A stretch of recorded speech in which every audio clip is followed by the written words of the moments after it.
અમરેલી ધારી શહેરમાં તસ્કરોનો તરખરાટ સામે આવ્યો। થોડા દિવસ પહેલા એક સાથે ત્રણ દુકાનોના તાળા તોડીને ધારી પોલીસને પડકાર ફેંકનાર તસ્કરો હજુ ઝડપાયા નથી।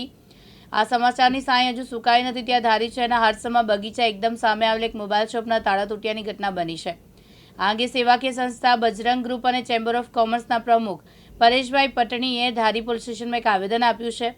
ધારી શહેરમાં ચોરીના બનાવો દિન પ્રતિદિન સામે આવી રહ્યા છે। અમરેલી જિલ્લા પોલીસ અને ધારી શહેર પોલીસને તસ્કરો પડકાર ફેંકી રહ્યા છે ત્યારે લોકોની શાંતિ અને સલામતી માટે રાત્રિ પેટ્રોલિંગ વધારવામાં આવે તેવી માંગ કરવામાં આવી છે।